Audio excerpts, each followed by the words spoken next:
Selanjutnya kami akan update kepada Anda listed company update, di mana PT Semen Indonesia Persero Tbk mencatatkan kenaikan laba bersih sebesar 29,7% pada semester pertama tahun ini. Kenaikan laba bersih yang cukup signifikan tersebut didapatkan dari pendapatan perseroan yang ternyata hanya tumbuh tipis 1,2%.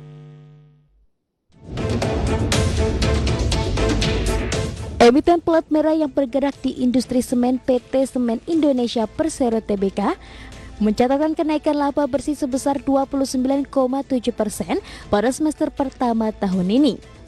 Laba bersih perseroan naik menjadi 794,12 miliar rupiah dari periode yang sama tahun lalu sebesar 612,46 miliar rupiah. Kenaikan laba bersih yang cukup signifikan didapatkan dari pendapatan perseroan yang ternyata hanya tumbuh tipis dari semula 16,02 triliun pada 6 bulan awal tahun lalu menjadi 16,21 triliun pada paruh pertama tahun ini. Meskipun mengalami penurunan, pendapatan terbesar masih diperoleh dari penjualan semen sebesar 12,93 triliun rupiah atau nyaris mencapai 80% total pendapatan. Sementara penjualan terak tercatat sebesar 1,93 triliun rupiah dan beton jadi siap pakai 734,28 miliar rupiah. Sedangkan sisanya diperoleh dari segmen bisnis lain termasuk penjualan kantong semen, sewa tanah dan jasa pertambangan serta peledakan. Beban finansial holding BUMN Semen ini tercatat turun dari semula mencapai 1,20 triliun rupiah, turun menjadi 870,62 miliar rupiah.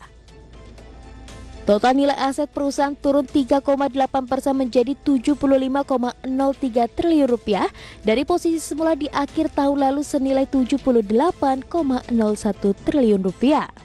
Pada semester 1 2021, aset lancar perusahaan turun 14,8% menjadi 13,26 triliun rupiah. Akibat berkurangnya investasi jangka pendek serta kas dan setara kas yang digunakan untuk kegiatan pembiayaan. Liabilitas perusahaan juga mengalami penurunan 6,6% menjadi 37,90 triliun dari semula 40,57 triliun rupiah.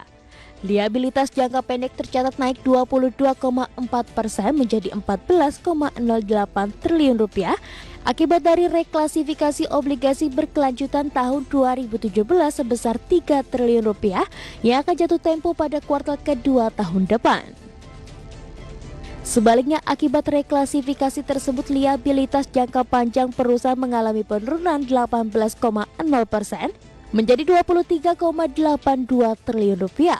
Alhasil ekuitas perusahaan tercatat turun tipis menjadi sebesar 35,34 triliun rupiah.